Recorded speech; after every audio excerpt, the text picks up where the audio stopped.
Well, welcome. Thank you, everybody, for listening in. I'm Safdar Khan. I'm the podcast host and content creator of Notes from the Sideline. This is a podcast trying to have simple, open, honest conversations between coaches, parents, referees, players, all the stakeholders in this beautiful game. As is customary, my disclosures is that any ideas and thoughts on this podcast are my own and not affiliated with my employer, the Ohio State University. Now that that's out of the way, it is such an honor and pleasure. And we were talking off camera for a couple of minutes, and I really am blown away and impressed by our guest today. Steve Dawson is currently the director of coaching at Club Ohio, a man of many seasons. He's a graduate of Loughborough University in Leicestershire, England, earned his master's degree from Kent State University in 1981, and then his doctorate at the Ohio State University in 1994. He has deep ties with Wittenberg University. He was their swimming and men's soccer coach. As far as soccer is concerned, he has an English FA coaching badge, NSCAA Advanced National Diploma, and the USSFA license. He is experienced in coaching gymnastics, cricket, soccer, swimming. He's put on camps and also produced a master's thesis on coaching training techniques that also I think coaches can purchase. So he has won many awards, taken many teams to championship levels. I was just reading your bio, Steve.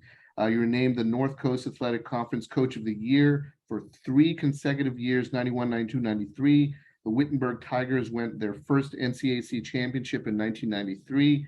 And 5 appearances in NCAA Division III tournaments since 1991.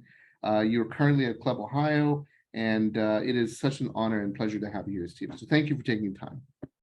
Thank you. I'm happy to be here. So let's go. Excuse me. There's when you look at coaching in general, and I've been really grateful and fortunate to talk to a couple of coaches in this last couple of weeks since I started this. Your trajectory is very intriguing. Take our listeners through your trajectory of where Steve Dawson started the desire to coach. Did you play in England? And then when you played, what made you get into coaching and your education and doctorate in sports sociology? Yeah, it was never really a plan from a young age to go this route. You just it falls into place. But I was always a sports nut, as you might say. I love following all sports, and certainly in all the classes that I've taught, you have to have, especially teaching in this country, you have to have at least some background in even though you may not be a biggest fan of those sports, but understanding how those sports operate. So, but going back to your original question, when I was a kid, I did play. I was, played all the time. I played on many different teams. In England, it's a lot different. I grew up playing high school soccer and club soccer. And I would play, when I was 15, for example, I started playing adult soccer. So I'd play for my high school in the morning and for a men's team in the afternoon. You'd never be allowed to do that over here because of the rules and regulations. And then on Sunday, I would play for my age group team. So I'd play 3 games a weekend. But we didn't train every day like they do here. We would just do training twice a week. And that would mainly be like playing 5-a-side, I mean, I didn't really have a coach till I was 15 or 16 growing up. I played street soccer. I taught myself, basically. That was what it was like. Of course, it's a lot different in England now. It's more in line with the American model in some respects, where you have parental involvement and more parental involvement. My parents never saw me play. I mean, I think my dad saw me play maybe twice in my whole life. Wow. One of them was a big cup final when I was about 18. But that was about it. When I was about 16 as well, I had tryouts for Palace and Chelsea. I got invited for tryouts. But while I was a good player, I wasn't good enough. And you imagine in London how many kids there are. If I was maybe in a rural area somewhere in England, I might have got on a team.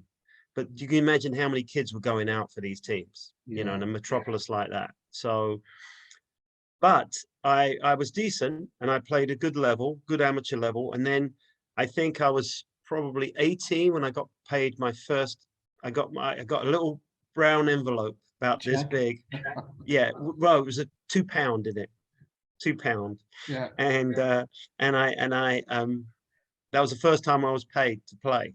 And again, the rules are different because over there they don't check on all. In those days, they didn't check on it. So when I went to college, it wasn't like over here. They would check. You wouldn't be able to play because you would have been paid to play before. If you went to college. Yeah. Anyway, I played in college at Loughborough, and then while I was there, before I even went to Loughborough, it's an interesting story. Before I went to Loughborough, I left school. I wasn't very academically oriented. So I left school at 16 years of age. And I worked in a shipping company as a office boy. And I realized I wasn't going to make a pro soccer player. So I talked to my old PE teacher and he said, if you really want to get on, you've got to get all your O levels and A levels. Sure. Many of your listeners won't understand what those are, but those I are took what my O's. Yeah. yeah, that's Yeah. what you get to get into university in England. So I went back to high school in my senior year, but I was really a year behind. Yeah. So I went back, I got my O levels, and then I went to a technical college to do my A levels. A levels were a 2-year course, but I did them in 1 year. Okay. And then I was going to go to college, but I got an off. But while I was doing my A levels, I was playing a good standard of soccer where I was getting paid. And one of the guys who I played with, he was a teacher, and he said, you need to do your coaching licenses. And he played for England schoolboys when he was younger at cricket and football. He was captain at both of them. He was an excellent player. So I did my cricket and coaching licenses when I was 18, as early as you could do it. Wow. And then what he did was he offered me a games position at his school, a grammar school, a teaching position. I was 18 going on 19 with 2 licenses, but no degree. Yeah. And the headmaster said, you can come in and teach in the school, but you really can't teach in the gym. You can't teach in the classroom or in the gymnasium. You can only do games out on the field. It's a rule. Well, what ended up happening was he broke his ribs in the game. And I ended up being head of department in this school, teaching in the gym, running all the schools programs. And I ended up teaching medieval history in the classroom as well. And before I even went to Loughborough. So then I went to Loughborough and I had all this experience behind me. Well, hold on one second. Before we talk about Loughborough, talk to me about what coaching was like as an 18, 19-year-old in a grammar school. What did you learn there? And how did you, did you see a pathway of what would happen 30 years down the line where you'd look at sociology and psychology, or was it just, I got to get through this day? I thought I was just going to be a PE teacher and I was going to get like my friends who were PE teachers there, and I would be able to play football, soccer and cricket. I played a lot of cricket then too. I could play football and cricket all year and be a PE teacher and teach, your basic classes in there. And they might ask me to teach in the classroom, a history class or a sociology, whatever. Anyway, I didn't really see this avenue that I was going to go on and do, be this coach guru or whatever, or coach, certainly not coaching a university. Right. So when I went to Loughborough, though, it opened my eyes, because Loughborough is like an Olympic training facility. World-class athletes. I was kind of daunting. It was daunting for me because I came from a working class background, a comprehensive education. It wasn't a private education. And we were okay at sports. But I played good club level cricket and football, soccer and all that. And I was pretty good at tennis as well. But when I went to Loughborough, it was like, wow, there's some really big time athletes here. And so I was kind of in awe of some of it, but I had my licenses as well, and that. So when it came to the teaching side, because it was a teaching college as well, when it came to the teaching, it wasn't a problem. You had your credibility there. You had the credibility to teach. Yeah. You had to do two semesters of teaching outside the university, where you did one in your freshman year, one term, and then one in your third year. And you had to teach in the classroom and on the fields. And I excelled in that area.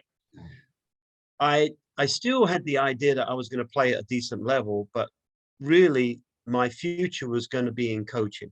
Mhm. And but when going back to that question you said, when I was 18, 19, we took two teams to Holland, a 15-year-old under 15 boys team and a senior boys team. The senior, they called them the senior 11, first 11, the top, and I was like 18, 19, and they were 18. I played with them.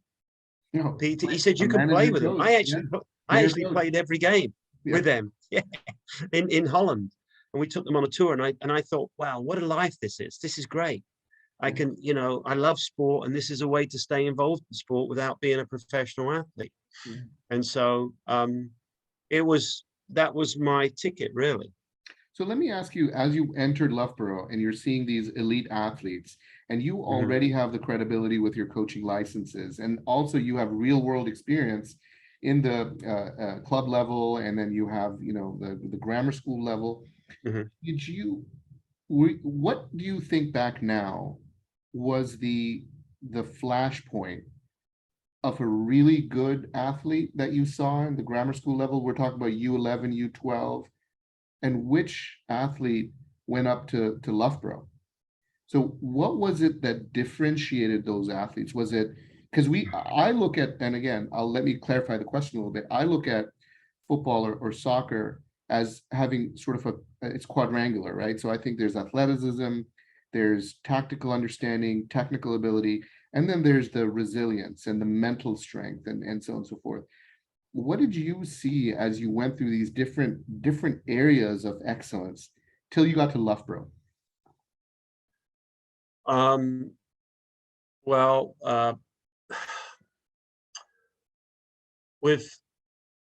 let me tell you, when I interviewed at Loughborough, when I went there, you had to take your sports gear with you, like shorts, shirt. You had to get changed. So you had the interview with like admissions, with the P, your advisor or one of the P professors, and I actually met with a history person. They wanted me to do history there, but I was really interested in sociology. So I did sociology there as my second subject. PE was my first subject, sociology was my second.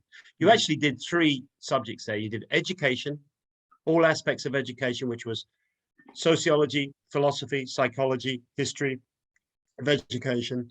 Then you did PE, practical and academic, and then you did your second subject, which was sociology. But when you go to the interview, a big part of the interview is you have to get changed in your gear, and you go in a gymnasium, and they bring 10 people in each day during the interview process.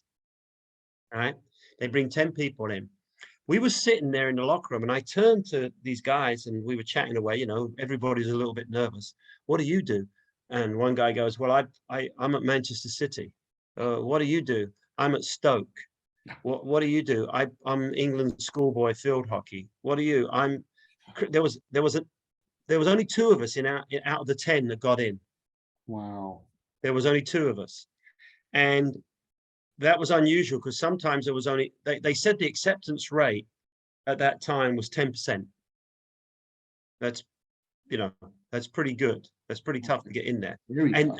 And they've already narrowed down the applicants as well. They don't bring Right. they don't It's so all off the street. yeah. So the guy next to me, Chris Buick, who ended up being in my group actually at Loughborough, was the British record holder for the 800 meters. Oh my goodness. And he held that for like 20 years. Anyway, so I'm sitting there going, I've got no chance. Yeah. But they made you do all these things like pull-ups, push-ups, juggling a soccer ball, handstands,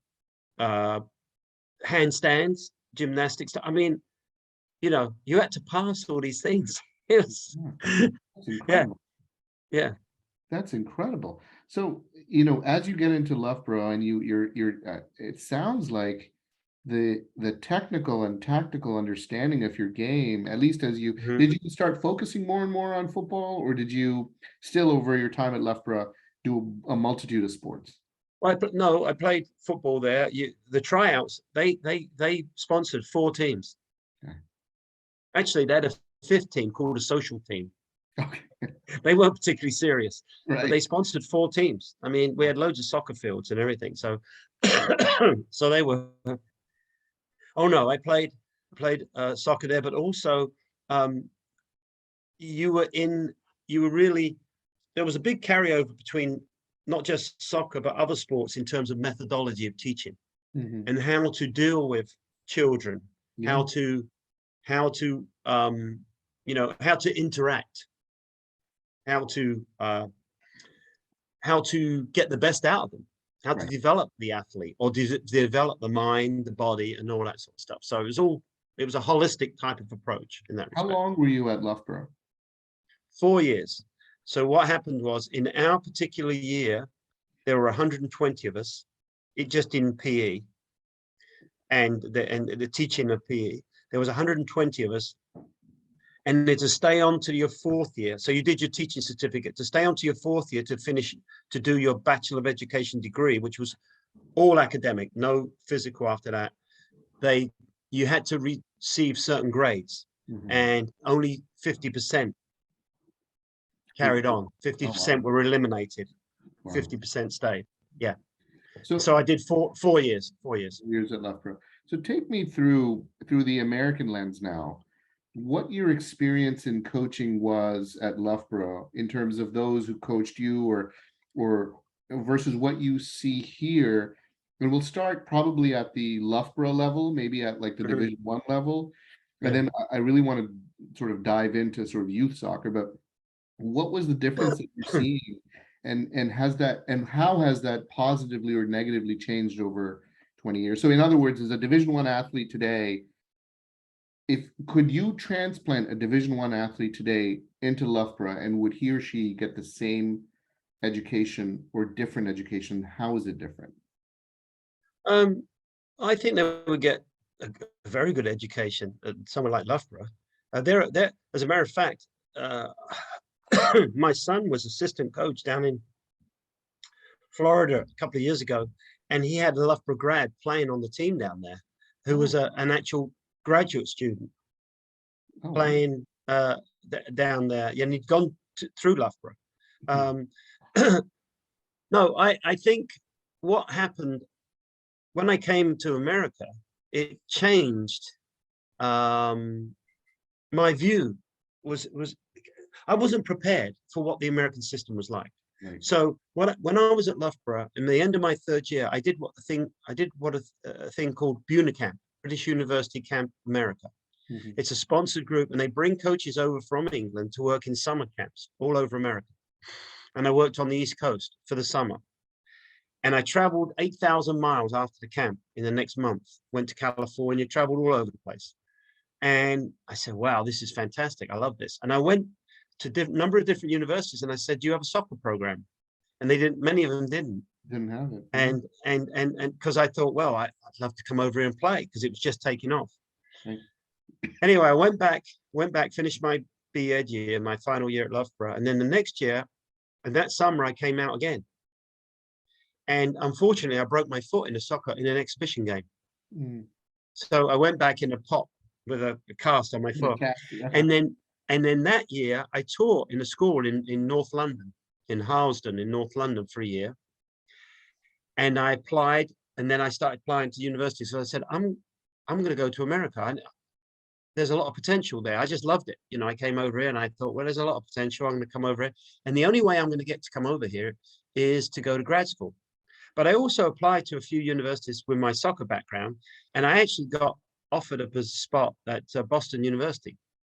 Oh, But a good friend of mine, and I got accepted at Michigan, Ohio State, a bunch of places, but very good, my best friend was doing his master's at Kent State University. And he gave me the lowdown on what it was. And I walked in one night and my mother said, there's a woman, Mrs. Gibson, on the phone from Kent State. And I answered the phone and she said, we'd like to offer you a teaching assistantship. And I I was like, yeah, why not? Yeah. Why not? Yeah. And so and it was a great decision. I came to Kent, and that great professors, great graduate program.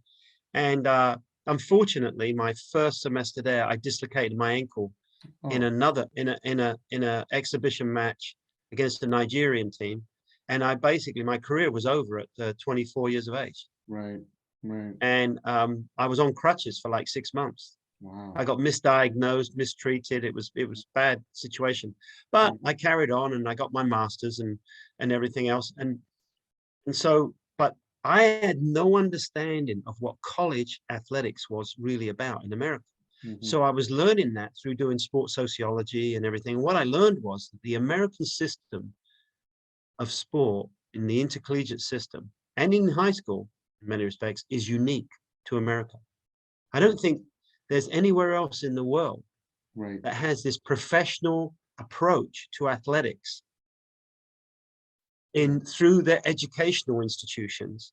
Right. It's through the club systems in other countries, but Right. through the educational institutions, it's Yeah. unique.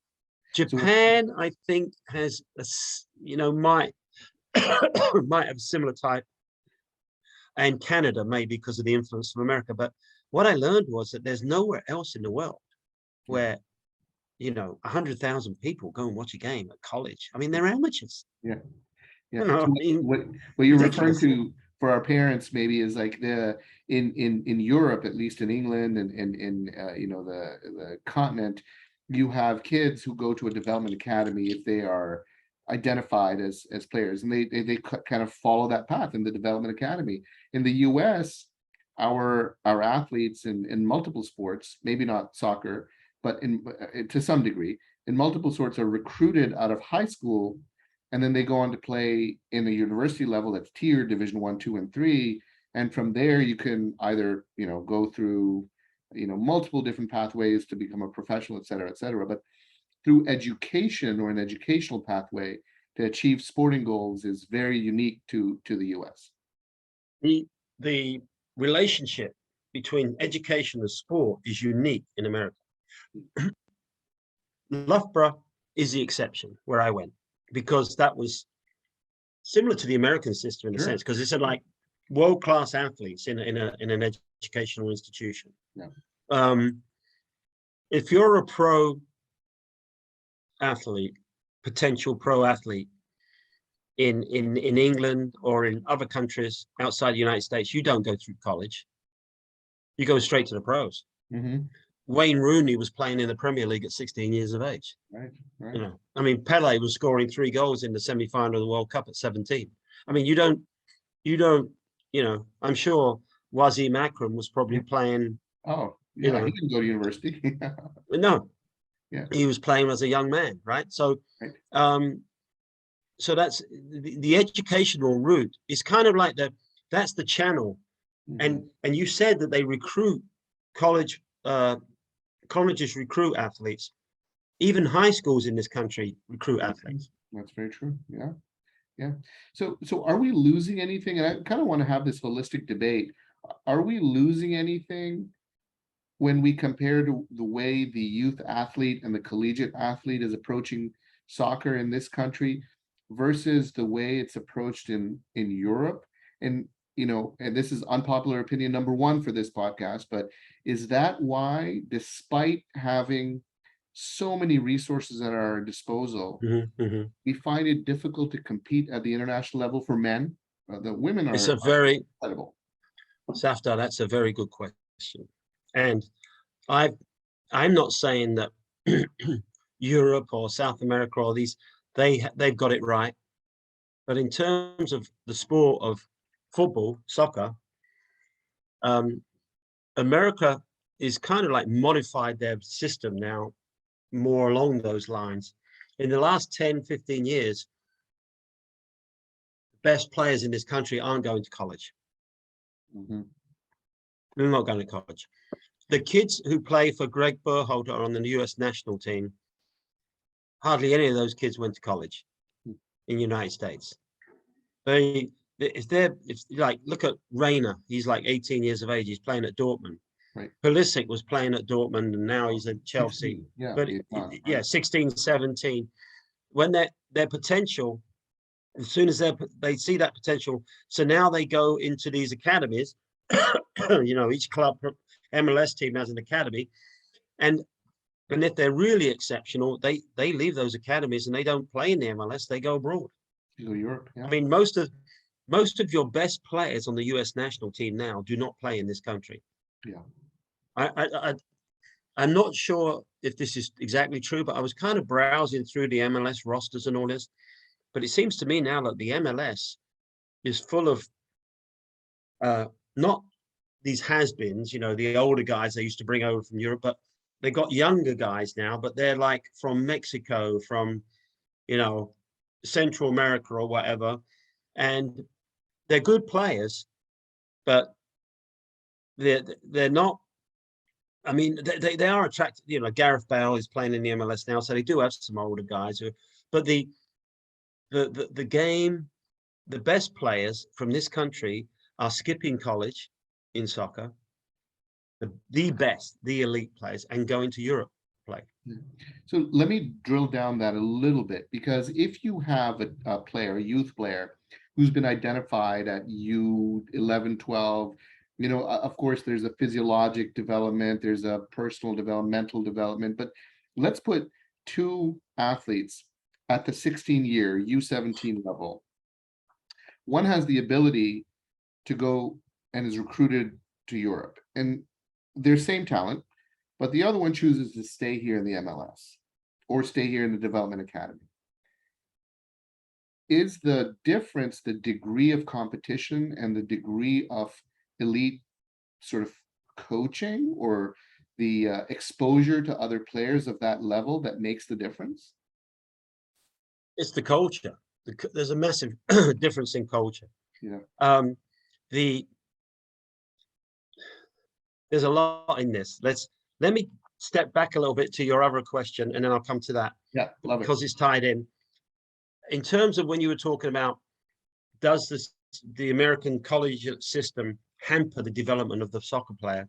Yes, because the American college soccer programs are governed by the NCAA, who govern American football, govern basketball, and so they govern these sports the same way they govern all their sports. They have a season, and then they have a non-traditional season. Whereas in Europe, soccer is 9 months long. Yeah. It's year round. There's none of this. I mean, in Division I college here, like Ohio State, they can play 20 games, I think. Yeah. That's it. There's a cap. Well, in Europe, you're just basically getting into your season then. Yeah. And however, from influence of the coaches, and I believe, and I was thinking about this 20 years ago, that I said it makes more sense to play 12 games in the fall, and 12 games in the spring. Of course, Division I is eventually going to go to that, which would be more like a FIFA type, but Division II and Division III, many of those programs won't be able to afford to do that. Yeah. So the ADs are against that. So the people who govern soccer in this country are not soccer people a lot of the time in educational institutions. Right. So they govern it like they do the other sports. And it really acts as a barrier to those players developing. Like, for example, a kid who played for me at Wittenberg on a Saturday, we train every week and he plays a game on Saturday. I really don't want him playing for a club team on Sunday because he's playing every week. Right. But in Europe, we'd be training twice a week, and we play once or twice a week. And then, why can't he go and play for a club team and make money as well? Yeah. I mean, here they'd laugh at you. There's no way you can do that. Right. So that goes back to your original question. Then the second part of that was, can you remind me what the second part was? Well, if you have two players of the same talent level, and one goes to Europe and then one stays to the US, is the structure of that development academy at the MLS level versus, say, at Dortmund, obviously there's a difference, but why is there a difference? Because coaching, resource-wise, the US should have every bit of experience. Is it really just the culture and the level of, is the level up so high in Europe that we can't Well, compete at the MLS Developmental Academy level? yeah. Landon Donovan was supposedly the best American player. You could argue that, Dempsey was, or who was the other guy who played at Fulham at that time? I forget his name now, but Landon Donovan scored the most goals and Right. was a great player for the US national team in World Cups and scored the famous goals and everything. Mhm. But when he was 17, he went to Europe, Germany, and it was too tough. I say too tough. I shouldn't say that. He didn't like it, Mhm. being away from home. Sure. Whereas Pulisic, Reina, those guys, that's what they know. If they want to get on, that's what they've got to do. Mhm. And he eventually came back because it was much more comfortable to live in LA, Yeah. play in the MLS. You Right. know, and that's not to say the MLS is easy. There's a lot of travel and it's tough. In that you play in very hot climates and all this. But the day in, day out physical practices in the German Bundesliga is a lot different. The other thing I think that's tied into this, and this is the sports sociologist coming out in me now, Yeah. is the cultural class factor. United States, soccer is a white collar sport still. Yeah. In the club I coach in and direct, Club Ohio in Dublin, most of our kids come from middle class, upper middle class backgrounds. Most of the kids I coached at Wittenberg, it's become more diverse. Don't get me wrong, Mhm. but I was coaching a group of kids the other day in Dayton at Cloud Park, a group of 10-year-old boys. Mhm. And there I was, I train these kids every Tuesday. And we're playing these like small-sided games. And I look across the way, and every night that I've been there, there is an American football peewee, I think it's peewee football, younger, Yeah. on the other side. And I have one African American kid in this group, and I bet you 80% Yeah. across the road playing football are African American, and the coaches as well. Yeah. And it's not just a race thing. I think it's also a class thing. And so soccer in this country is more of a middle class type sport as opposed to a working class type sport. So when these kids, so when Reina or Donovan or Pulisic, they get taken out of their nice, comfortable academy, environment, Columbus Crew or Mhm. Real Salt Lake or something like that, or Galaxy, and they get put in to Crystal Palace or to Dortmund, where it's teeming down with rain, Yeah. and you get out there and there's these guys who it's their bread and butter, Right. and they're going in tackles and just really, you only have to watch the Premier League and Right. Bundesliga, see how physical it is, Right. and you're watching that. It's a different culture, and also they're all old. These kids who are going from America are younger, so Mhm. they're going to get a real baptism Yeah. in a few years' time. That American kid, like Rayner, the two kids at Leeds United right now, Aronson and Tyler Adams, they're going to be. These are the future of Yeah. United States soccer. I Yeah. mean, they really are the future because they're playing at the highest level. In Europe. So let's go back, and I love this because this is something that we talk about on the sideline, right? This is why this whole project started for me. What do you tell a parent who comes to you and says, and let's stick to the men's game right now, or the young Yeah. the boys range right now, because I have a Right. whole Right. programming idea for the young ladies Females. Yeah. yes, yeah. But what do you say to that parent who comes in and says, resources are not a problem. We are going to make soccer, little Johnny's future. And little Johnny at U 13, 14 is showing promise. What do you say to that parent within the confines of the program that you've established in Club Ohio? Do you tell them your route has to go, given what we've talked about, ECNL, collegiate level, and then Yeah. forward? Or do you say, talk to the crew for their development academy because that's the best you'll get in this area? Or do you say, leave Ohio and look, and I can make a phone call to somewhere? Like, what's the plan then for these high level athletes who approach you, or parents who approach you at that level? Well, very few are going to be able to meet the criteria where you can just say, well, I'll make a call and get you over there or get you there, because very few are that talented. I Right. mean, are that good.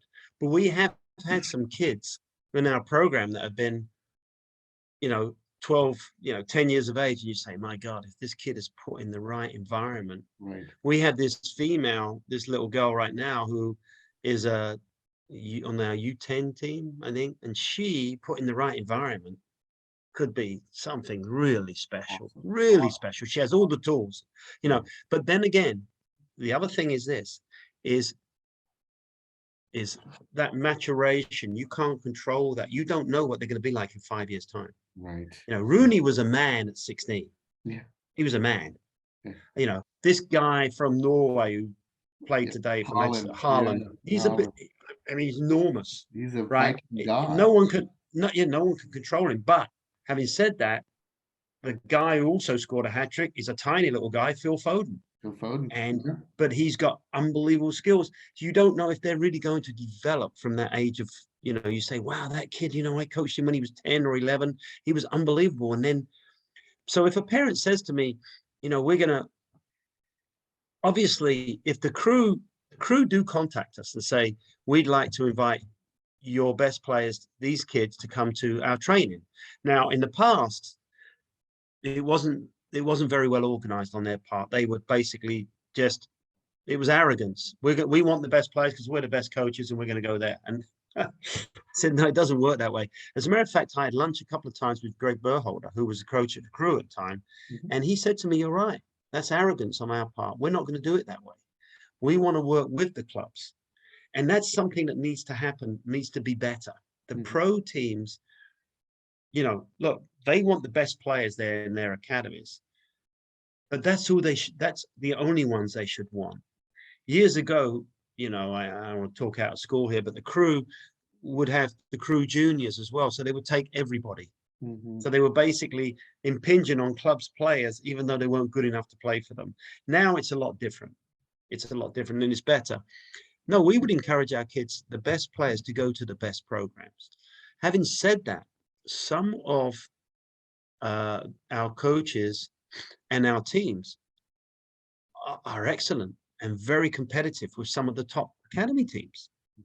And if you go around the country and you look at someone like the Dallas Texans, Sol Cal, out of Southern California, some of these clubs have top level coaches and top, I mean, in our club, for example, we have one of our coaches played in the Premier League for 4 years, played for Everton. And he played 45 times for Poland, and he was head coach of the crew, Robert Varzica. And then Ricky Ereberin, who played 10 years against Maradona in the Argentinian league for Estudiantes, is also in our club. So we, and then we have Ika, who played also for the crew. So we have 3 guys who played in the MLS. So you're getting good, and pro coaches, guys who have played pro don't necessarily make great coaches. For example, Michael Jordan would probably be a terrible coach.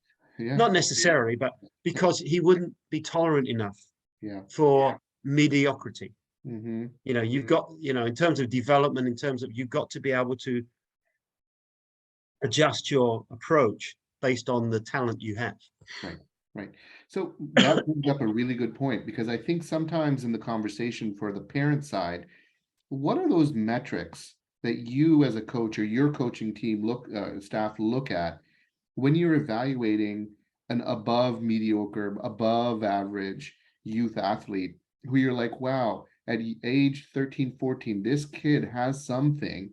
Yeah. But we also know that physical development changes, mental development changes. You Yeah. can have the world's best athlete, but tactically and technically they're terrible. Otherwise, you could have a 10, 11 Usain Bolts out on the pitch with speed and stuff. So Mhm. is there any role, and my specific question is there any role for a checklist that you can give parents at the end of a session and say, you know what, this is what we look at, and your child is Yeah. like I a mean, school report card. well, soccer's not, but it's hard. Soccer is very abstract in many respects. It's very, the best coaches are not, anybody can do drills, set up a practice with drills. But the best coaches are the ones who can set up a 5-a-side, 6-a-side and coach within the game and get their players to understand the changes that happen that aren't, that gray area that aren't obvious. And how do you understand that opening there? How do you understand when to release the ball, when to not release the ball, how much pace to put on the ball? So I think when we're coaching, you're looking for, you can say, right, okay, by a certain age, they should be able to do this, this, and this. Right. So you have you have your different tick off boxes, but but it's players develop at different rates. Now I can go and watch a kid play, and I can tell you within 2 minutes if that kid is a soccer player. If that boy or girl is a soccer player, if they're going to have a future ability in this. So you look at a number of things. You look at athletic ability. So speed is obviously a factor, right? Speed, athleticism, which isn't just speed; it's agility. You're looking at things you can't do in 2 minutes are the mental things, are the things that are harder to, how do you analyze underachievement or overachievement? It's almost impossible. It's very difficult, right? So motivation, things like that, it will take you longer. So after I've had a kid for a season, I say, well, I think this kid's going to eventually make it, that. So, but in terms of tick off, one of the things I would say that we need to do more than anything else with the 7, 8, 9-year-olds is do technical development. Because in soccer, unlike a lot of other sports, a sport like American football, if you're a phenomenal athlete, you can start that sport at like 18 years of age and become a player. Yeah. Right? Soccer, you can't do that. Can't do that. You have to have developed that athleticism. That technical ability at a younger age. Otherwise, you're not. 15 is too late. 14 is too late. Yeah. You've got to develop it at a younger age. So you work on the technical development very much so between the ages of 8 to 9 to 10, and then as you get on to 11 and 12, and you do touch on tactical differences, but basic tactics, but not too much. Technical is priority. When you start getting to 11, 12, 13, basic tactics, and then more sophisticated tactics as you get ready for them to develop to go into college. But the idea that, when you get a parent saying, well, you don't coach width and attack to 8-year-olds. I couldn't care less about width and attack to 8-year-olds. Right. What I care about is, can they trap a ball? Right. First touch. How are they on? Touch, Yeah. Excuse me. So if you're so there are tick-offs. You're looking for. So we have a certain, for example, mid-season evaluation. Yeah. All right, and then give them a mid-season evaluation, and then at the end of the season, so say in the fall, the mid-season evaluation, and then by the end of the fall, how have you developed? We don't like use the word regress, but have you developed in these areas? Right. Passing, shooting, dribbling, control, things like that. And I think that is where we need to emphasize early on the technical aspects of the game. You know, if you look at, apart from Haaland, of course, but apart from him, the greatest players in the world are are not very big. Right. Right. You know, the greatest players of all time: Pele, 5'10", Maradona, Cruyff, 5'6", George 5'9". Best, Yeah. Yeah. Messi. Yeah, I know Ronaldo's Yeah. 6 foot, Yeah. so you know he's an unusual, but Right. most of them are not very big. So that's an interesting question, because now in youth soccer, what we saw in the last couple of years was a lot of teams would be the type of, talking about athleticism, the punt and run teams, fight for the second ball around the, halfway line. And if Yeah, you've got these big, strong runners, tall, there's yeah, some 14 years old, 6 feet tall now, may not have a technical lick in their body, but they're punt and run teams, and they physically dominate maybe smaller kids. But now we're seeing in the youth game building from the back. Can we sort of have some, technical ability, get out of the high press? pragmatism. Yeah, There's Pragmatism a, is coming yeah, over the athletic, yeah, the sort of American football way of just kind of punt and run and kind of yeah. physicality. So is your coaching style changing with the changing expectation of what our tactical ability should be at the youth age? Not mine isn't. I Yeah. mean, but you see some coaches. You see, even at Division 3 college, I went to watch my Wittenberg team play the other day, and my old Wittenberg team, and they're playing against another team, and goalie's got the ball for a goal kick, and you always have the two fullbacks wide. Okay. In the old days, they just get up the field, banging up the field, No. and then we'll win it from there. But now, and they all say it's the Pep Guardiola thing, Right. Building from the since back. Barcelona and now Manchester City. And trust me, I'm a United supporter, but Manchester City are a great team to watch. They really are. Yeah. And if you've got great players at the back who have got skills like the forwards, you can play that way. Yeah. But if you don't, if you've got henchmen at the back who are just there to defend, and so you see these teams and they try to play this, this they say, oh, the Pep way or whatever, I don't know what you call it, but trying to play the ball out the back. No, I don't coach that way. What I coach is, I coach basic principles. We got to get the ball from A to B, but how do we do that? What's the best way to do that? If it means that we knock it wide, long over there, and then we start from there, great. Otherwise, so you teach them all different avenues of how to get the ball down the middle or get the ball wide. I use width a lot. I mean, I know I said that, I'm not going to teach 8-year-olds about that, but I do say to them, if I've got a 14-year-old team and it's clogged up down the middle, I say, why do you keep banging the ball down the middle? Let's get the ball out wide, because if you get the ball out wide, then it brings them out wide, and then it creates the space in the middle. So one leads to the other. So you try to teach them. Rather than teaching systems of play, I teach principles of play. Penetration, width, depth, concentration, all that sort of stuff. Balance, shape, and I think with the teams today, yes, you do have coaches who are textbook coaches who watch the TV and they say, oh, this is the way to play now. We're going to do this. We're going to draw it up. Right. And oftentimes those are inexperienced coaches, but I give them credit. If they can play that way, they do try to play, a nice brand of, we call it a nice brand of soccer, because the working class blue collar soccer and English soccer is often branded this way. It's just boot the ball up the field. Well, Premier League is not like that at all now, because it's full of international players, and they're all good. They don't play that way. I mean, so then let me ask you this question, because in the last couple of interviews I've done, I've gotten varying answers for this question, and it's so fascinating. Do you believe in a roster change? So your top teams in Club Ohio, do you maintain the same team roster between their first, second, third teams, or do you believe in your coaching tree? Do you believe that there should be interchange for development and growth, especially at the U10, 11, 12, or even higher level? That's a great question. Again, there's so many different opinions on this.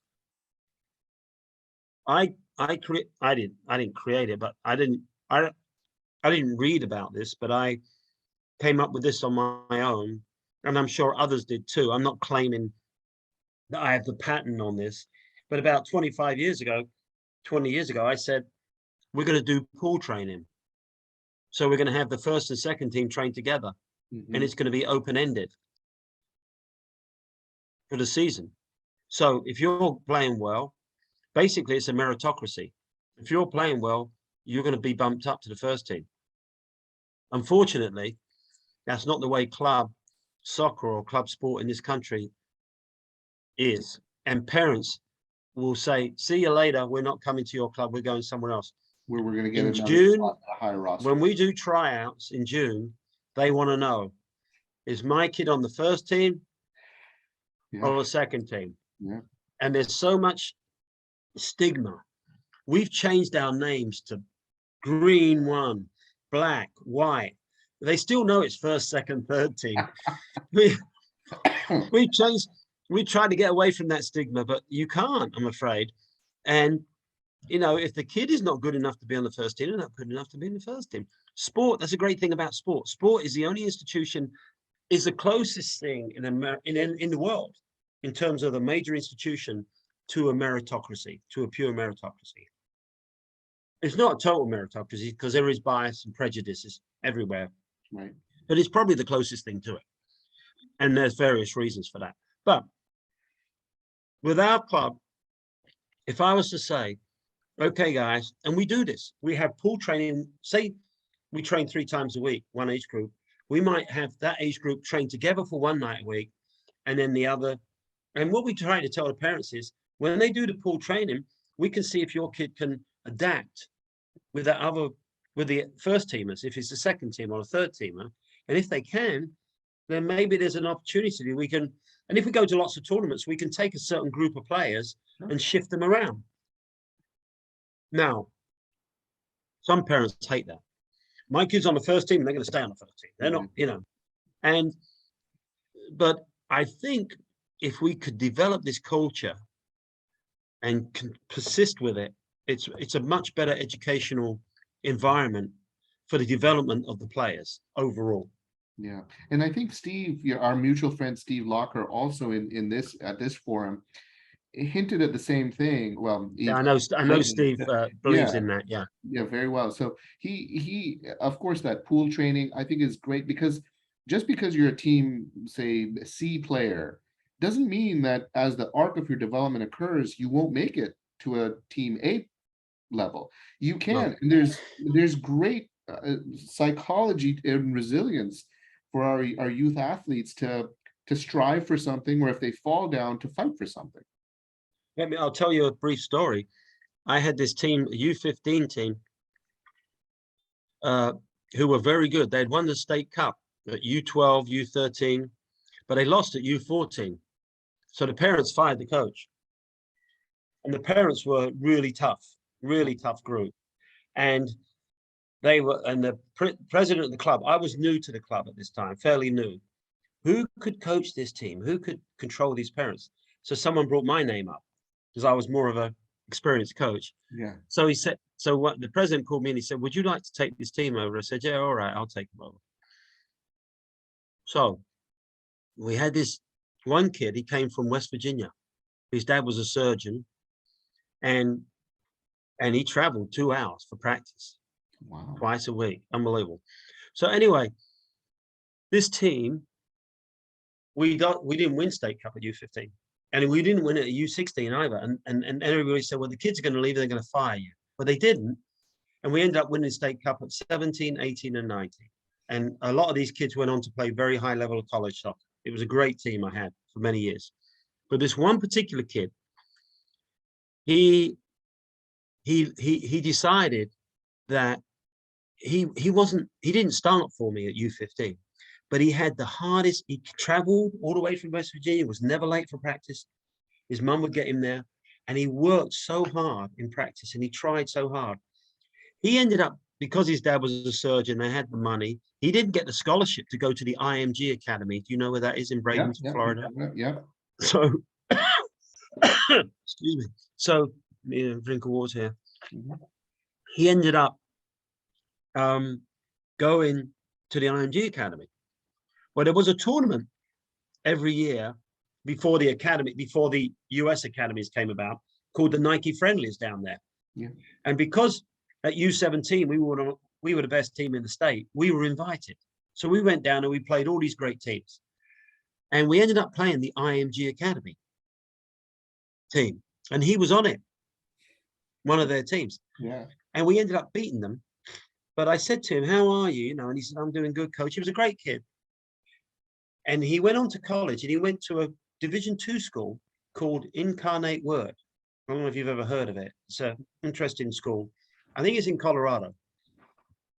The next thing I heard of him was I was at Crew Stadium watching a game and they were playing DC United and Crew were winning 2-1. And in the last 20 minutes, this guy comes off the bench and scores 2 goals for DC United, and it was him. That was your guy. Wow. But he, at 15, was not a starter on the team. But like you said, he had that drive. Now, obviously, he developed a little bit later, and he had put in the right culture and having the right mental aptitude and work. I mean, how many athletes can you think of in your lifetime that you say, oh my God, if he had just put half as much effort into, you know, into that as he does drinking or partying or whatever, or, you know, or if they was just as mentally tough. And this kid obviously got the best out of his body. He really did. Yeah, well, that's fascinating because it's so important for, I think, our parents and even youth soccer players to not give up. You know, one door shutting or one team roster changing doesn't mean that you have to make those knee-jerk reactions to move the club or get out of try to find just a team one to play on or a team, you know, high-level team to play on. Unfortunately, tryouts often are like a cattle market. Yeah. The parents are obviously, they love their kids and they want to do the best for their kids, but a lot of the time they take them from one club to the other. Yeah. What can I get here? What tryouts are terrible. I think we should ban tryouts, to be honest with you. Yeah. Get rid of them. And if you want to come and play for the club, you come and play for them. But it's like they move them around, trying to almost sell them off to, you know, he can do this, she can do this. And we won't tell you if we're going to come to your club until we find out what from another this team is offering. An offer. Yeah. That's at this age. And then you get, you know, obviously clubs saying, well, your club, I know we've been accused of it too. Your club is offering my kid a spot and they shouldn't be doing this. And so you got that, you know, you get it. The politics are crazy. The system creates this. Yes. Yeah, the system does create this. So I want to kind of segue a little bit into some of the coaches who may be interested in as they watch this conversation. Talk to me about what advice you'd have for a young coach who really is coming up against, you know, the parent side of things, the system side of things, who just wants to, you know, obviously you're not paying your coaches millions and millions of dollars to make, you know, these decisions that Pep can make, but what is your maybe top 3 words or statements of advice for young coaches as they're coming up, as they try to coach youth soccer in Central Ohio? Well, I think it's not just Central Ohio. I would say pretty much anywhere. You know, we had a meeting with our youth coaches the other Sunday, not last Sunday, the Sunday before, and part of the meeting was administrative and part of it was me talking about certain things, approaches that they need to have in terms of dealing with parents. And look, as I said to our coaches, it's not like high school and college. In some high schools, they are paying to play, but it's not seen that way. Yeah. It's like a service that is, you know, and in college, you go to college, you pay to go to college for your education. You don't go to pay to college to go to play sport. Whereas in the club, this is a monetary service that they are paying for. And if one thing Americans do well, they want something for their buck, right? They want to receive a service, a good service. Yeah. And so I say to our coaches, look, they are paying for you to be there. So you need to show up on time, punctuality. Yeah. You need to be prepared. You need to, when you're at practice, not be on your phone. You need to be, interacting with the kids Mhm. during games. If you're sitting down, it's the third game of the day, but every now and then you need to stand up and act as though you're involved in the game. I'm trying to be honest here about what it's Yeah. like to be a club coach during a whole weekend when it's 90 degrees out and stuff like that. But one of the things I talked about was also the younger coaches. You need to be careful about confiding in parents. Don't just a minute. Don't talk about Johnny's playing time. Mhm. Talk about that with the kid or his position, and certainly don't talk about tactics. Mhm. When you start getting involved in those things, you're in real trouble. A few years back, I got a call the day before a big game, and the dad said, "Hey, Steve, Adam he's playing against his schoolmates tonight. Most of his schoolmates in the school play for this other club, a rival club of ours. I think you should start him up top against them." And I said, "Well, uh, Bill, I Yeah. forget, I'm not going to say his name. Well, Bill, uh, um, I tell you what I'm going to do. I'm going tomorrow, if you give me your the times that you're in surgery, I'm going to come in and tell you how to As an operator. operate on this hand." He was a top hand specialist in Columbus, this guy, one of the top hand specialists.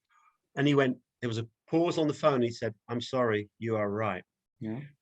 What often happens is these parents think coaching is a piece of cake. Yeah. Anybody can do it. Right. Right.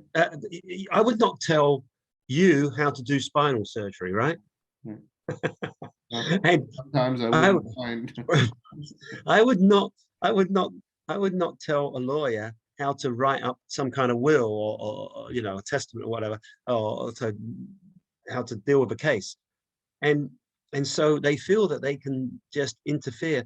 Now, do you keep them completely isolated? No. So we have some coaches who are like, they go the complete opposite extreme. What you have to do is you have to give them the impression that you appreciate their service to the team and Mhm. that their support and coming to the games. But there's the sidelines, and outside the sidelines we can chat a little bit. But within whatever goes on in there is between The me and the the coach. children. Now I'll talk to them about their son's health or mental health or physical health or their daughters, but I'm not going to get into. And I talk to the coaches. I say, when you go to tournaments, try to avoid socializing, but it's hard. It's very Yeah. difficult, It is. especially with the young ones. You get manipulated, Yeah. and it's very, very difficult. Right, right. That's interesting. That's very interesting because, I do think some of the young coaches would really appreciate this perspective because, yeah, I mean, as a parent myself, you know, I can see that relationship being tenuous sometimes, especially because you want to make sure that the child is getting the best education. Because I do think that coaches are teachers. I've made this point multiple Mhm. times, and you certainly are an epitome of that Right, because you truly are a teacher. right. So that's very, very interesting for our young coaches who are listening to have some guidelines, guardrails. And one of the things that I think for parents it's important to absorb from what you're saying is trust the process. There's a process, and your youth athlete will go up and down if you stay consistent with one coach, one club for the most Yeah. part, and you Mhm. continue show growth. That just trust the process. It'll happen to whatever degree your child will achieve. Well, trust the process, but when it's your blood, when it's your child, it's very difficult. Very hard. Think about yourself. You Yeah. just said you got children who play Mhm. soccer, right? Yeah. And you might say, "Oh, coach is doing that. I wouldn't do that." Or, "Coach, do you think they should so-and-so, he can play in this position, Yeah. And I remember my daughter saying to me, my eldest daughter, who's got children of her own now, when she was playing high school, she said to me, Dad, you got all these parents who are shouting and everything, and you knew more than everybody up there, but you never said a word.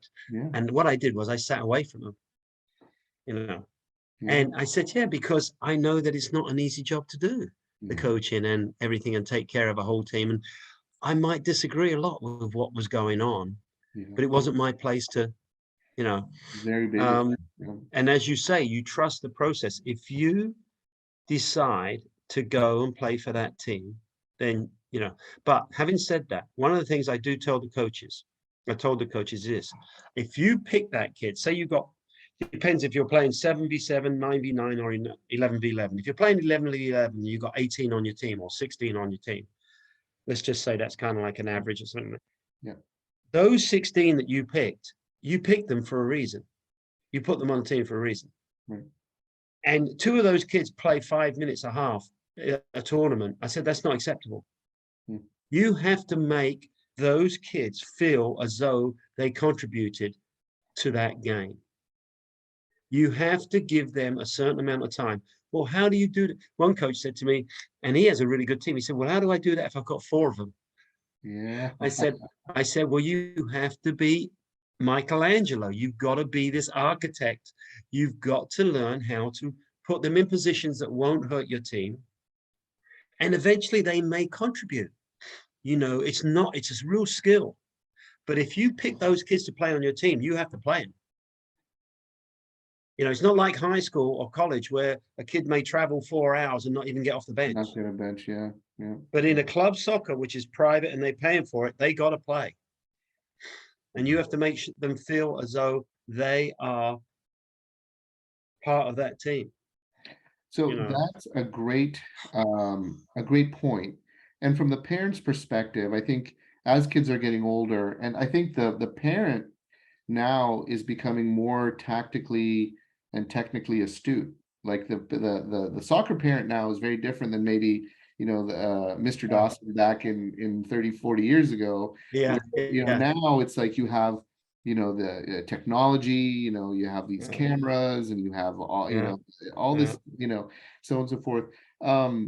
When parents come to you at a certain level, they're like, well, we're now at that stage where we're going to veer towards high school soccer, we're going to veer towards upper level club soccer. And they're like, Steve, where would you position our young man or young girl, young lady? Should we go the ECNL route? Should we go the Development Academy route? You're looking across town and you have Ohio Premier, who's got an ECNL pathway, great team. Right. You look at Sporting Columbus that has a great connection with the Crew Development Academy, etc. Yeah. Where do you advise parents at that critical level for the next step? Well, I actually have developed over the last few years the college prep program we have, where I do a presentation, about colleges, especially having my 32 years of college coach experience, and I also meet one-on-one with the parents when they request to meet with their player and with their parents, and I talk about the whole process of applying to college, financial aid. There's all kinds of aspects to it. What are the main priorities? What should you look for? The location of the school, what academic programs do they have? I talk mainly from an academic side, to be honest with you. Yeah. But what they often get caught up in is this idea that, well, the people down the street, he's going Division 1, so we got to go Division 1, stuff like that. Yeah. I mean, please. I mean, I am honest with them. I say, is that coach from Division 1 school knocking on your door? No. But can you talk to them about coming and looking at? I said, if they're not coming after you, they're not you ain't going to play. Yeah. It's unlikely you're going to play there. Now, Division 3 is a little bit different in the sense that it's non-scholarship, athletic scholarship. But they still have, financial aid packages that are very lucrative and can often match what a Division 1 school can do. But as far as, like you were saying, the ECNL which we have actually decided to get into this year. Okay. But there's so many different leagues now. It Yeah. was so simple when I was coaching. I was coaching some really top level teams, won state championships year after year. And we were playing the Buckeye Premier and the Midwest Regional League. Now you got the EA Academy, you got the OSSL, the Ohio State League.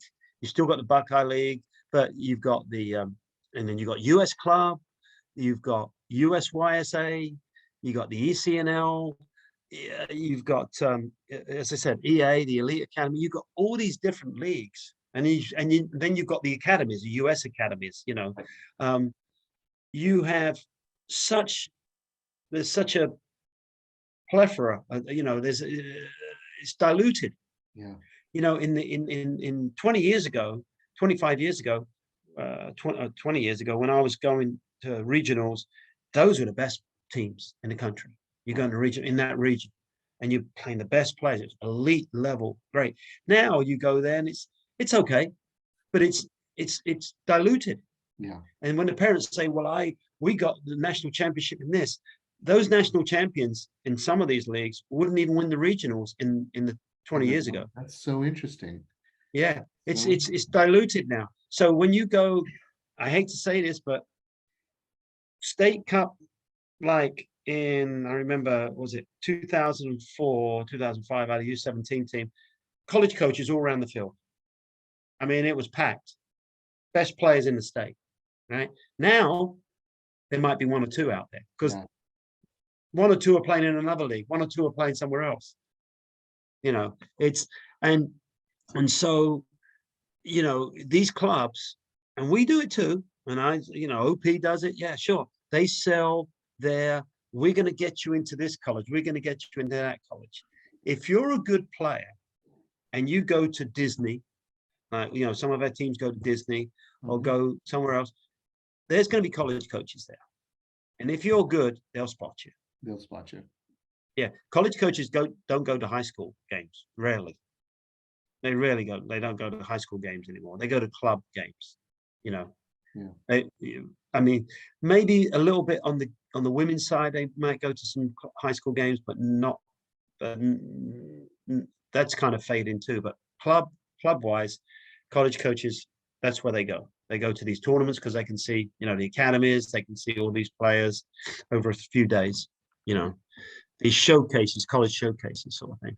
And tell me your thoughts. And what about teams that are, like you mentioned, the Southern California teams, or the IMG, kind of like the Florida teams, or the New Jersey, Pennsylvania teams?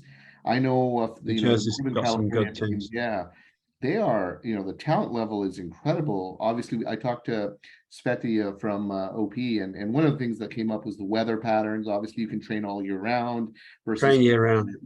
Here we can't travel practice unless you're indoor, etc.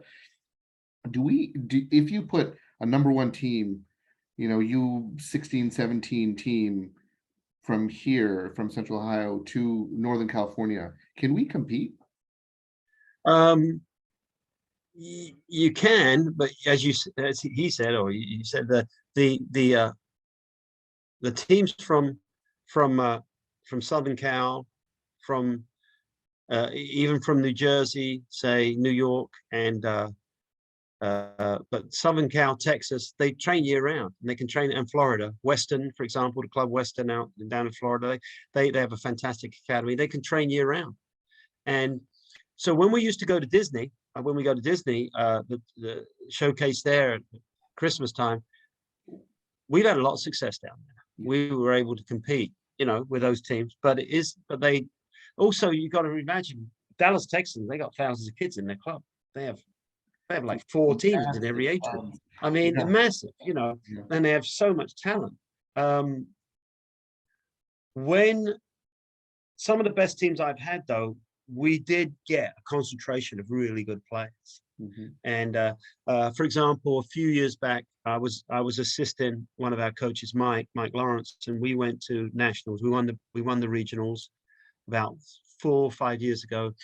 4 years ago, we went to nationals, and we lost getting to the final by 1 goal. If we'd scored a goal in the last, we would have gone through. But and we won regionals against, but we did compete against the best teams from the West Coast. But it's all as I said, it's all changed now. There's all these. Unfortunately, I'm not sure it might be the best for getting a lot of players involved in the game, but in terms of the elite teams,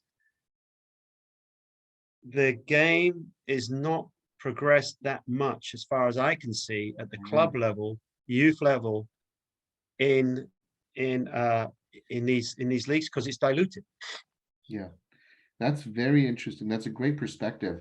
Let me ask you this. I get a phone call tonight and they say, we loved your conversation with Steve. My 14, 15-year-old boy is a above average player. Mm-hmm. What advice do you give that child today about development, about progressing his game over the next couple of years? Parents are not as involved as you may think, like they're not true soccer players. Right. What's that conversation on the sideline you have with a youth athlete at age 14 to encourage him or to him? Well, we have one of the aspects of modern sport is specialization. Yeah. So kids, these coaches, you can't go play basketball, you can't go play baseball, you can only play soccer year round, and so some parents say, well, my kid, like you as a 12-year-old kid, they're really good at these other sports. Personally, me, because I'm a physical educator, I think they should play many different sports. Yeah. Because they can learn, Right. Now, if by the time you get to 14 or 15, you are really, really looking like you could be a pro, or you could go play at, North Carolina or in the ACC or, a Division I school, UCLA or something like that, then maybe you should spend a little bit more time on that particular sport. Right. But it's a sad thing, really. I mean, I've got 2 grandchildren who do gymnastics and like cheer gymnastics type things. Yeah. The amount of hours they put in to what they're doing, it's unbelievable. Right. And whereas me, when I was their age, when I was in high school, I played for my basketball team, which was useless, of course, in England. I played cricket, I played soccer, I played volleyball. I swam for them. I mean, here it's specialization. Well, not just here, but in most countries. But if you want to be good, everybody is specializing now at an early age. And so that 14-year-old, what would I tell them? Well, are you enjoying what you're doing? Do you love it? Mm-hmm. Do you love doing what you're doing? Right. If you don't love it, well, I love the game, but I don't love this experience, then you need to find another coach or another club, right? That's one thing. Mm-hmm. If you're bored or you don't like what you're doing, then maybe you need another sport or another activity. Yeah. I had a kid who played for me at Wittenberg, one of the best players I've ever coached. He could have gone big time Division I, 6'2", 2-footed, fast, great athlete, was recruited by a lot of Division I schools, but wanted to come to Wittenberg out of Rocky River, Ohio. I didn't recruit him that strongly, but he was a terrific player. It's a sad story, this. At the end of the 3rd year, we were going for the or was it his 4th year? End of the 3rd year, he came into my office. He said, "Coach, I don't want to play anymore." I said, "Why?" Really? He was going to be like my captain next year. Right. And we were pretty good then. And he sat down and he said, "I don't enjoy it." I said, "Okay, fair enough. I'm an educator. I wasn't going to convince him. Right. I taught sports psychology for 30 odd years. It would have been immoral for me to say to him, "You've got to play." I said, "Why don't you think about it and see what you want to do?" And he said, "Okay," but he came back and he said, "I don't want to play." And I said, "Okay, fair enough." What was the quit point? Speaking from another podcast, what was the point where he was? Why did someone so gifted was he burnt out? Hard to read, but I'll kind of explain it as we go along. Then about a month later or 2 months later, I get a call from him and he says, "Coach, I want to play. I'm going to come out for pre-season." So he came into my office and I said, pre-season, I had meetings with different players. And I said, "Jeff," I said, "what changed your mind?" He said, well, he said, I was working in a hotel downtown in Springfield and wanted to do that. And I wanted to make money. He said, but my dad wanted me to play. So he told me that if I played, he'd pay me what I was making to work in the hotel. So he basically was paying him to play. Wow. At the end of the season, we get to the final game of the season.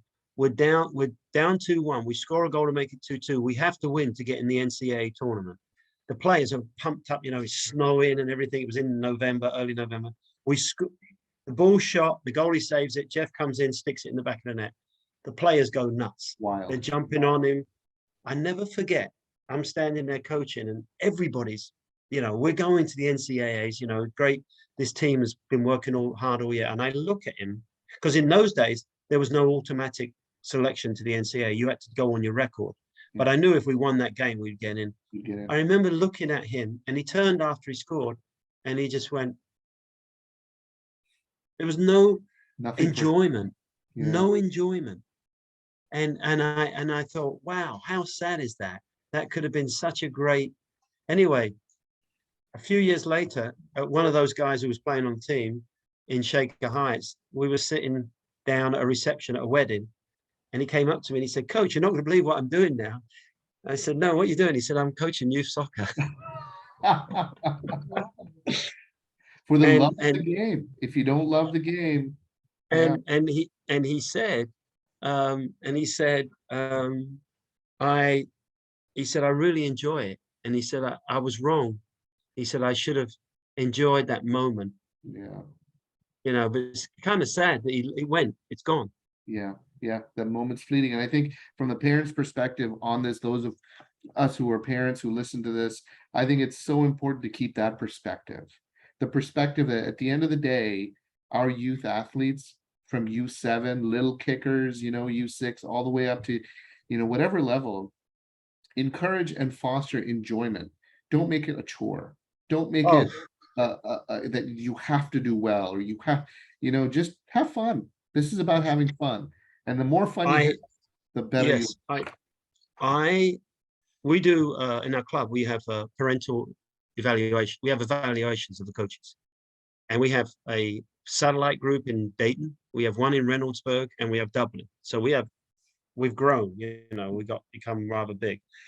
I read every single one of these things. It's a chore. Of course, some parents write a dissertation, so, and you can tell which ones are, it's the usual stuff, like, okay, yeah.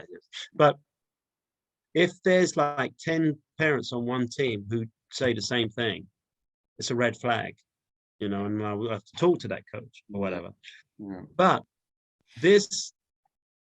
the enjoyment factor, this is what I tell the coaches, look, the younger the kids, the more you have to make it into a fun thing. But even older kids need that. So don't just do drills for the sake of drills. Have a purpose. So you do a drill, you set up a drill, and then hopefully the next drill kind of follows on from that. So there's like a progressive build-up, the practice. But I also tell them, one of the things I look for when I'm walking around, like when we do our team camp, or I'm walking around and watching some practices, what's the atmosphere like in that practice? Is there noise? If it's like there's no noise, I'm like, these kids are just going through the motion. Yeah. I want there to be a noise. I want there to be activity and movement. So I even some of our most experienced coaches, I say, okay, after you've done that drill a certain number of times, now make it competitive. So you can do a push pass, pass with the outside of the foot, pass with the the laces or whatever, driven pass. Okay, you can do dribbling in and out of cones. All right, after you've done it so many times and you're working on the technique, you go through the technical side. Now make it competitive. Okay, you say, okay, you're in pairs now. You do it 5 times, your partner does it 5 times, first team back, go. And I tell these coaches when I take over and do that, I say, listen to the noise. Yeah. Listen to the noise. Mm-hmm. And what I always do also, I'll say, because of the physical educator in me, I say, right, winner gets gold, silver to the second, bronze to the third. So you have like, not just one winner all the time, Right. So just simple stuff like that is is important. So if there's a lot of noise, going back to the original question you had also about telling beginning coaches or whatever, don't just set a practice up and let it run. You see coaches, they got all these practices all drilled out, right. Okay, it's like an airport where they got like planes are coming and they got cones everywhere, the landing strip and all this. All right. So you've got this all mapped out, and then they just let it run, and then they just stand there and let it run. You've got to coach. Right. The biggest weakness of beginning coaches, beginning teachers, is the correction of poor performance. So you've got to impose yourself on it and correct them, but don't correct them in a negative manner. Correct them in a critical manner. Encourage, do constructive criticism. So in other words, you're running down the wing. Oh, Safdar, you just put the ball over the bar. Well, you just put the ball over the bar. What are you doing? Well, what does that mean?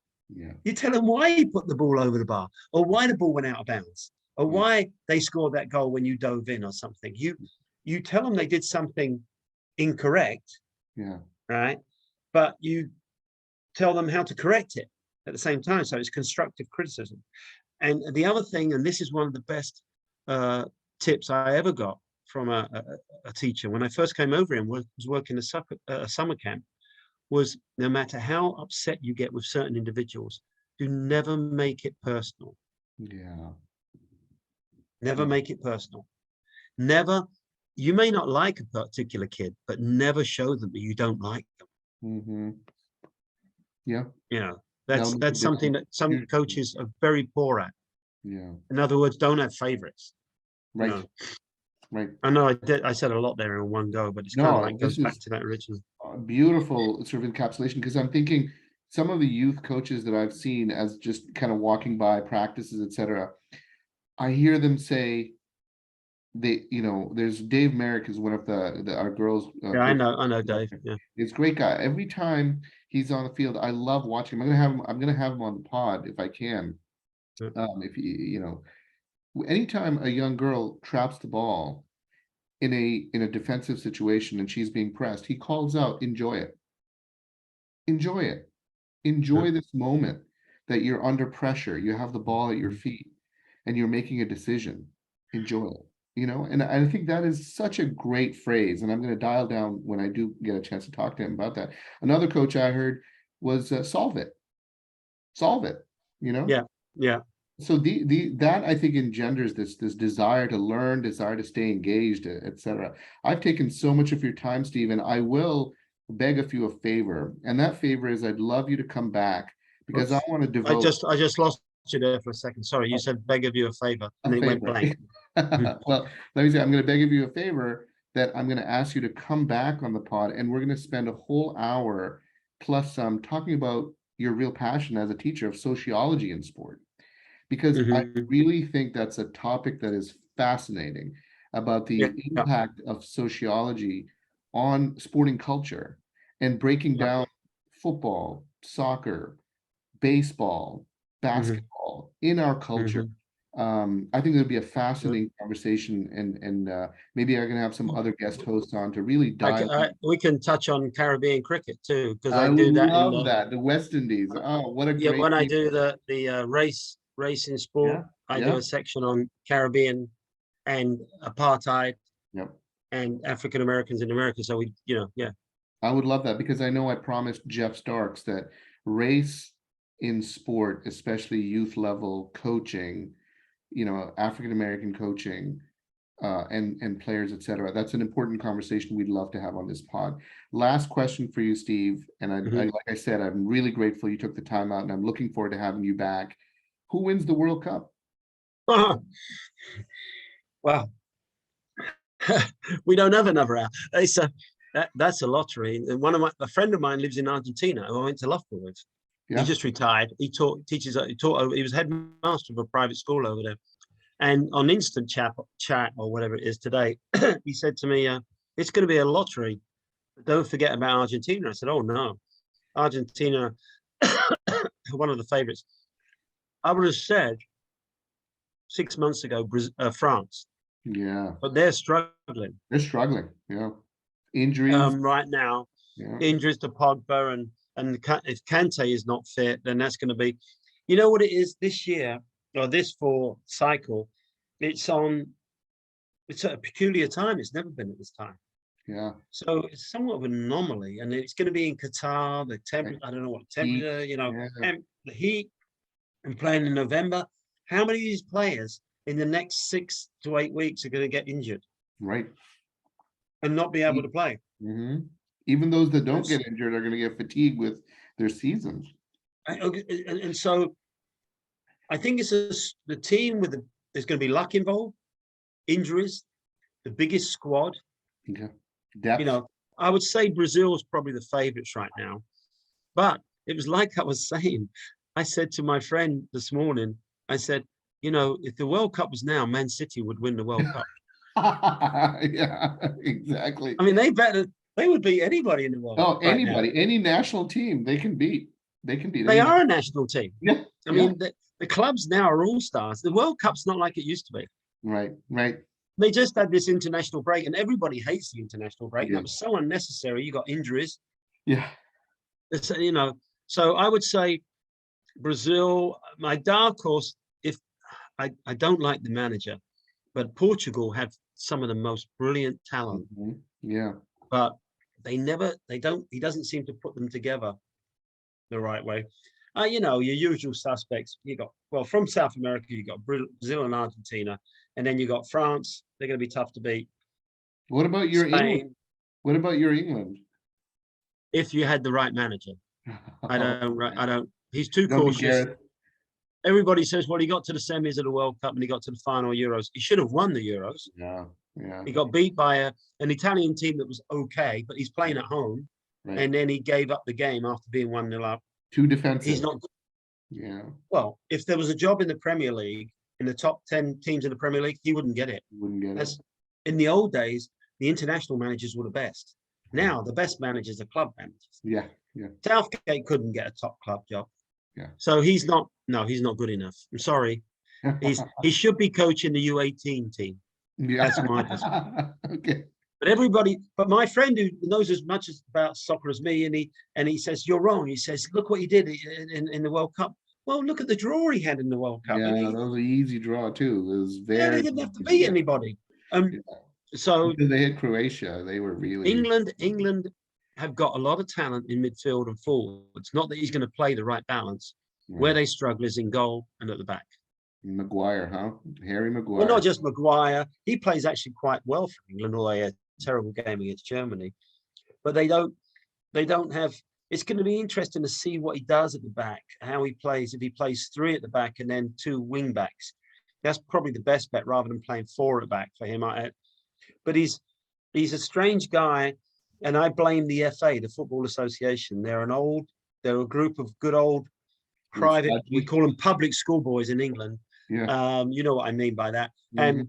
And they're good old boys who don't want anybody to upset the apple cart. And so they want a very conventional type of person, and he's perfect for the job. He's good with the press and all that, but they'll never win a major tournament with him. Well, on that note, I'm going to say thank you so much, Steve. I can't wait to have this conversation about sociology and race and sports with you. I envisage it having a couple of guests together, having a roundtable. I think that would be fascinating as we dissect that. Again, Steve Dawson, Club Ohio, Director of Coaching. Thank you so much for your time. And I had a wonderful time, and I look forward to connecting again. Thanks, Safta. Enjoyed it.